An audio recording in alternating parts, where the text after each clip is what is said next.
Olá, pessoal! Hoje a gente vai falar um pouco sobre instrumentos musicais, envolvendo o tema da física, ondas. O que a física ela tem a ver com a música? A primeira pergunta que vem na minha cabeça quando a gente pensa em instrumentos musicais, pensa em música e quer relacionar isso com a física. Vamos tentar responder essa pergunta ao longo da aula.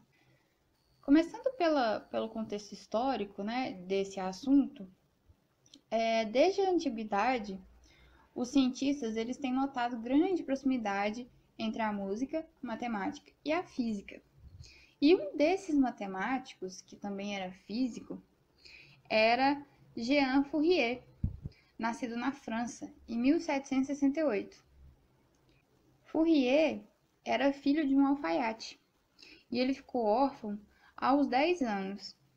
Ele também foi professor de matemática e teve uma participação ativa durante a Revolução Francesa. Depois de muitos experimentos, Fourier percebeu uma regularidade matemática no movimento ondulatório. E em 1822, ele descobriu o que chamamos hoje de análise de Fourier, que é um método matemático que decompõe qualquer forma de onda periódica em uma combinação de ondas senoidais simples. E é dessa forma que a gente analisa as músicas, os sons musicais. Alguns conceitos importantes que necessitam assim ser revistos e que eles são importantes para essa aula, para a gente dar continuidade ao conteúdo, são os seguintes. A gente vai ver o conceito de som, de ruído, de música e todas as outras coisas que envolvem esses três conceitos principais. O som, ele é descrito por ele é descrito como uma sensação auditiva produzida pelo movimento das moléculas do ar. Quando a gente escuta alguma coisa, a gente escuta esse som porque uma fonte sonora produziu esse som, produziu vibrações no ar, e essas vibrações elas foram passadas de molécula para molécula até chegar no nosso ouvido, no nosso tímpano. O segundo conceito importante é o conceito de ruído. O ruído, ele corresponde a uma variação, a uma vibração irregular do tímpano produzida por alguma outra vibração irregular em sua vizinhança. Uma confusão de comprimentos de onda e de amplitudes acontecem quando a gente escuta um ruído. Normalmente ele é bem incômodo. Alguns exemplos de ruído. Por exemplo, um objeto caindo no chão, uma panela caindo no chão gera ruído, batida de uma porta, um cano de descarga de uma moto. E assim, nas grandes cidades, a gente pode perceber muito isso, né? Esses ruídos que são normalmente incômodos aos nossos ouvidos. No tráfego dos carros, nos grandes centros de cidade. Então, nas grandes cidades, a gente consegue perceber bastante isso. Um outro tipo de ruído é o ruído branco. Esse ruído ele é uma mistura de uma variedade de frequências sonoras, da mesma forma como a luz branca é uma mistura de luzes de todas as frequências. O ruído branco é uma mistura de todas as frequências, vamos dizer assim, variedade de frequências sonoras. Ou seja, nesse ruído branco existem várias frequências, vários valores de frequências nesse ruído. Vamos ver alguns exemplos de ruído branco. Normalmente esses ruídos brancos são ruídos que não são tão incômodos aos nossos ouvidos. Na verdade, eles se tornam até agradáveis. Vamos ver alguns exemplos dele. O som do surf, o barulho do mar, as folhas caindo de uma árvore também é um exemplo de ruído branco. A água escorrendo por um córrego. Então, são sons que são agradáveis, são ruídos agradáveis aos nossos ouvidos, costumam ser. A música, ela pode ser definida da seguinte forma. ela pode ser definida como uma combinação de sons e silêncios de uma forma organizada. No entanto, esse conceito, ele ainda é algo meio definido no âmbito científico. Porque, assim, para alguns compositores contemporâneos, não existe diferença entre ruído e música. E, assim, algumas pessoas consideram como ruído a música contemporânea e a música não familiar de outras culturas. Por exemplo, as músicas que não são tão conhecidas, as culturas que não são conhecidas e não são tão divulgadas, alguns compositores consideram essas músicas como se fossem ruídos. Mas assim, em laboratório, a gente consegue, a partir do uso de um osciloscópio, esse osciloscópio ele nos dá o desenho, literalmente o desenho da onda, do comportamento ondulatório de cada som. E a partir disso, e das teorias que envolvem esse assunto, a gente consegue definir o que é música e o que é ruído. Por exemplo, a música, ela tem um padrão, certo? Ela não é tão irregular quanto o ruído. O ruído não tem um padrão, ele é muito irregular. Então é isso, a gente consegue com o osciloscópio em laboratório definir um som que é ruído e um som que é música. Vamos para um exemplo agora. A gente sabe que, por exemplo, o bater de uma colher em uma superfície produz um ruído, que normalmente é incômodo aos nossos ouvidos. E um baque ou o bater de uma baqueta em uma superfície, isso gera também um ruído. Mas uma série de baques, uma série de batidas, ela pode construir uma música? Então, assim, vamos assistir esse vídeo, um pedacinho dele, e perceber se isso é correto ou não.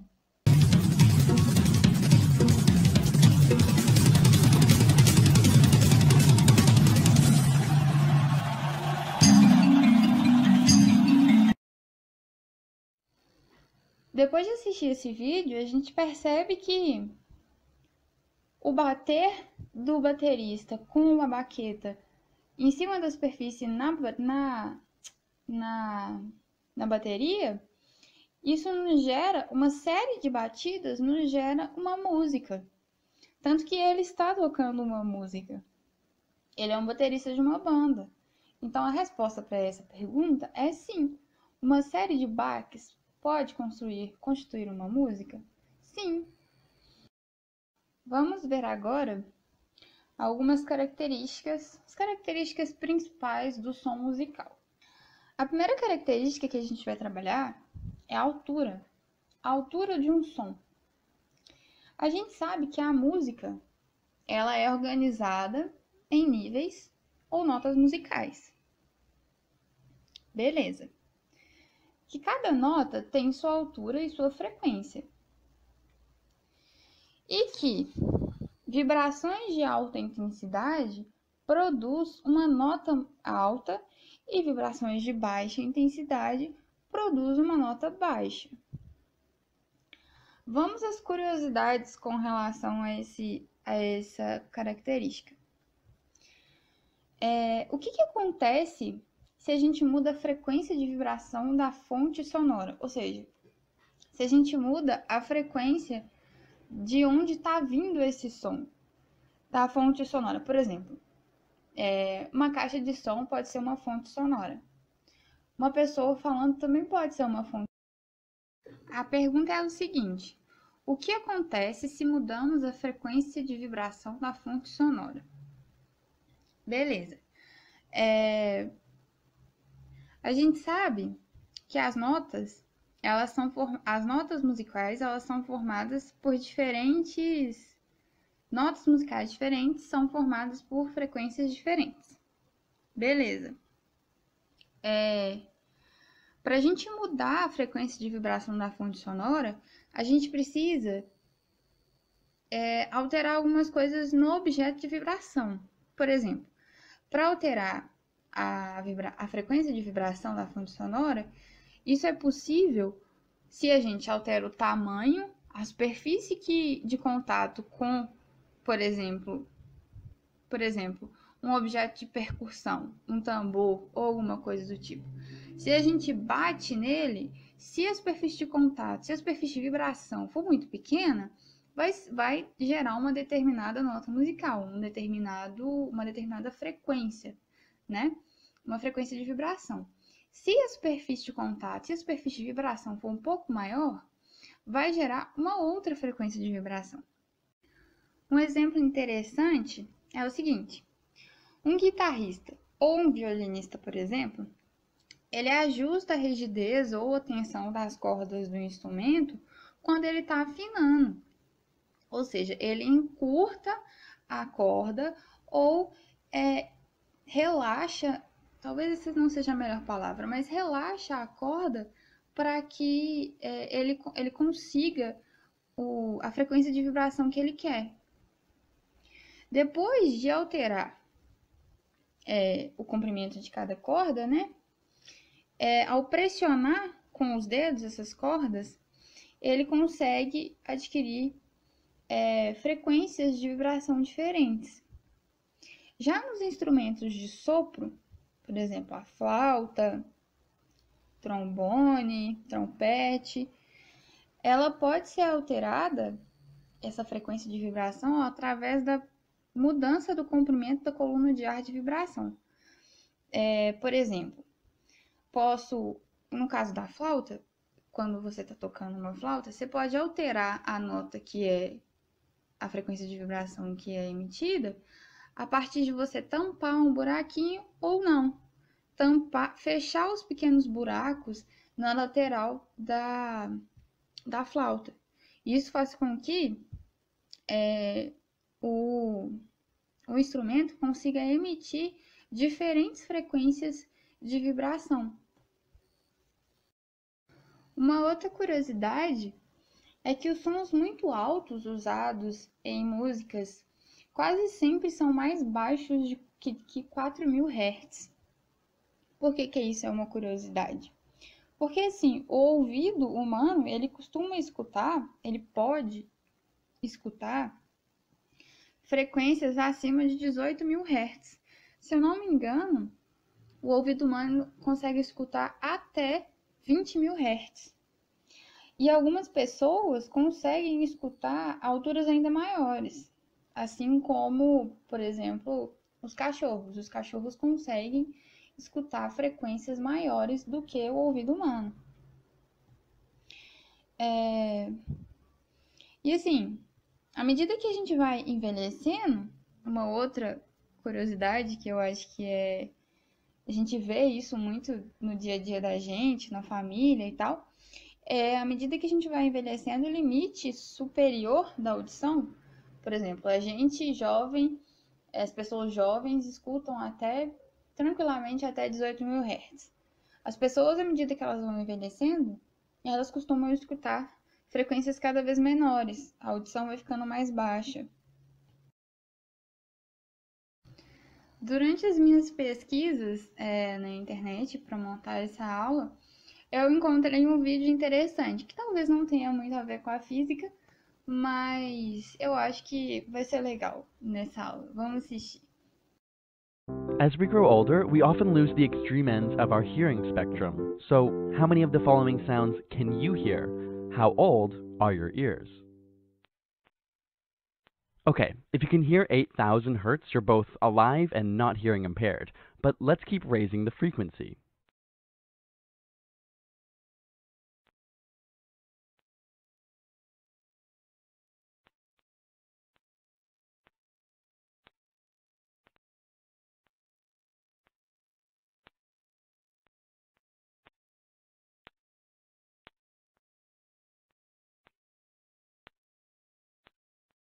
How high could you hear? If you could hear all of those frequencies, you're probably under 20 years old, but that won't last forever. Vamos falar um pouco agora sobre uma outra característica importante do som, que é a intensidade. A intensidade nos diz a respeito da amplitude da onda sonora. E a gente costuma confundir essa propriedade com o volume do som. Normalmente, quando a gente fala volume do som, sei lá, diminui o volume do som, a gente está querendo dizer para diminuir a intensidade do som. A intensidade do som, ela é um atributo físico, né? E de uma onda sonora. E ela pode ser medida através de um osciloscópio, como a gente viu lá atrás, no exemplo, que é possível distinguir um ruído de uma música através de um osciloscópio. Vamos às curiosidades agora. O ouvido humano, ele reage a intensidades que abrangem na faixa de 10 elevado a menos 12 watts por metro quadrado. Esse é o limite da audição, é até onde a gente consegue escutar. E ele vai até 1 watt por metro quadrado, que é quando essa intensidade começa a incomodar os nossos ouvidos. A próxima característica importante é o timbre do som musical. O timbre, ele nos permite diferenciar a fonte sonora, como por exemplo, uma mesma nota musical reproduzida por dois instrumentos diferentes, como nessa imagem aqui. O dó, a nota dó é emitida por um piano e a nota dó é emitida por uma clarineta. A gente vê que existe uma diferença, sim, entre o padrão de ondas de cada emitido por cada instrumento. Os musicais, ou as músicas, elas são formadas pela superposição de vários sons com frequências diferentes, que são chamados de componentes de frequência. Existem algumas classificações para esses componentes. Por exemplo, os componentes de mais baixa frequência são os de frequência fundamental. Percebe-se que esse primeiro tem menor frequência do que os outros dois, certo? E os componentes que possuem frequência equivalente a múltiplos inteiros da frequência fundamental são chamados de harmônicos. Ou seja, um tom com frequência 2 vezes maior do que a frequência fundamental é chamado de segundo harmônico. Um tom com 3 vezes a frequência fundamental é chamado de terceiro harmônico. Porque conseguimos distinguir as vozes de duas pessoas, mesmo quando a altura e o volume das duas são iguais. Partindo do que a gente já viu até agora sobre o timbre, que é uma característica do som, a gente consegue diferenciar as vozes de duas pessoas devido ao timbre de cada uma, mesmo quando o volume e a altura desse som emitido por essas duas pessoas são iguais, porque cada voz tem o seu timbre. Vamos falar um pouco mais sobre os instrumentos musicais. Os instrumentos musicais, eles, os convencionais, né? Eu digo convencionais, não são aqueles que não são eletrônicos. Tipo, guitarra eletrônica, eles podem ser agrupados em 3 classes. Aqueles que o som é produzido por cordas vibrantes, o exemplo é o violão. Aqueles que o som é produzido por colunas de ar em vibração, que são os instrumentos de sopro, por exemplo, a flauta. E os instrumentos de percussão, que são os instrumentos que a vibração ela é emitida numa superfície. Nos instrumentos de corda, por exemplo, no violino, no violão, na harpa, a vibração das cordas, ela é transferida para um tampo vibrante, que é a parte oca, por exemplo, do violão. E daí ela é transferida para o ar. de forma que, à medida que esse ar vai vibrando, o som chega aos nossos ouvidos, a vibração chega aos nossos ouvidos. Mas essa transferência de vibração através do ar, ela tem baixa eficiência. E, por exemplo, quando a gente está tratando de uma orquestra, pela transferência da vibração desses instrumentos ter baixa eficiência, para compensar isso em uma orquestra, existe um grande número de instrumentos de corda nessas orquestras, e normalmente, para equilibrar, existe um pequeno número de instrumentos de sopro, que são altamente eficientes com relação à transferência da vibração do ar, para equilibrar o número, por exemplo, o número de violinos com o número de instrumentos de corda. Instrumentos de sopro. Eles são equilibrados. Nos instrumentos de sopro, o som é uma vibração de coluna de ar no interior do instrumento. Ou seja, esse ar vibra no interior do instrumento. Existem várias maneiras que se pode colocar para vibrar as colunas de ar. Por exemplo, nos instrumentos de bronze, como os trompetes, as trombas e os trombones, o ar é soprado para dentro do instrumento através de uma extremidade do tubo e sai por outra extremidade. E a partir disso, a gente pode concluir assim que o som dos instrumentos de sopro, eles dependem principalmente do tamanho e da forma através do qual o ar se move. Os comprimentos das colunas de ar vibrantes, eles são manipulados apertando e soltando as válvulas dos instrumentos. E a partir disso, a gente consegue controlar o som que é emitido por eles. Nos instrumentos de percussão, como os tambores, existe uma membrana ou uma superfície elástica onde é batido, usa-se algum objeto para bater, ou até as mãos mesmo, para produzir o som. Esse som gerado por cada objeto depende da geometria, como a gente falou, da rigidez, da elasticidade, da tensão superficial desse objeto, desse material que é formado o instrumento. Alterar a tensão na superfície onde é gerado esse som resulta numa mudança de altura do som produzido.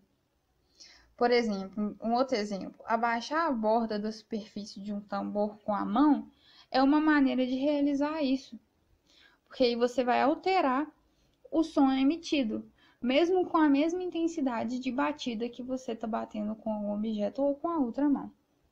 Agora que a gente já estudou um pouco, sobre os instrumentos musicais e todos os aspectos que envolvem eles com relação à física, vou deixar uma atividade para vocês, uma atividade extra classe.